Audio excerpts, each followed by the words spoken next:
असलाम, जय सेवा, जय आदिवासी. या हे आमचं जुनं मंदिर होतं. हे पाडण्यात आलेलं होतं. जे हेमाडपंथी पद्धतीनं बांधलेलं होतं. तर हिंदू लोकांनी म्हणजे हिंदू संस्कृतीच्या लोकांनी, जे हिंदू लोक आहेत, त्यांनी हे आमचं मंदिर पाडलं. आणि सध्या त्यांच्याच आता हे वॉरियर क्लॅन म्हणून आम्ही समजल्या जायचो स्टार्टिंगपासूनचे. पण चुकीच्या पद्धतीने यांनी डायव्हर्ट करून आता ह्याचं काय सांगतात की हा एक कालभैरव होता. पण कालभैरवमध्ये काही नाही.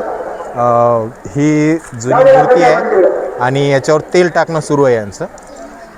तर त्याच्यामुळे हे थोडंसं याचं झीज होत चाललेलं आहे. त्याचबरोबर हे छोट्या मूर्त्या आहेत.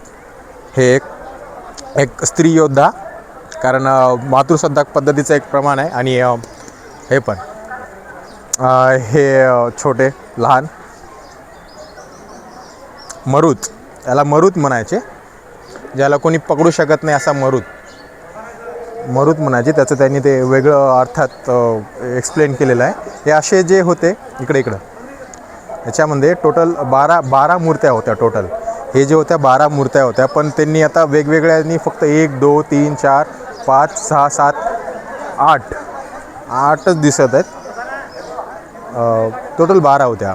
आणि हे जे या गावचं नाव आहे गायतोंड, ते याच्यावरून होतं. जुनं जे होतं ना गायतोंड, जे नाव होतं याच्यावरून होतं.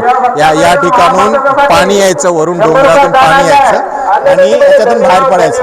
आणि या ठिकाणी सोन्याची ही होती जीव, तर ती डिमॉलिश केलेली आहे. आनंद खूप आहे. इकडे दाखव, इकडे. आता हे तर आमची संस्कृती होती, हे नष्ट करून हे असं बांधलेलं आहे. इकडे बघा, हे असं बांधलेलं आहे. हिंदू पद्धतीने, हिंदू लोकांच्या संस्कृतीनुसार हे बांधलेलं आहे.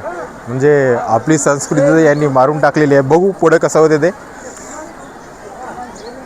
आणि लोक पण सगळे त्यांच्या हिशोबानेच काम करतात. म्हणजे हिंदू धर्म.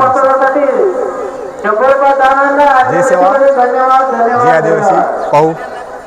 थँक्यू.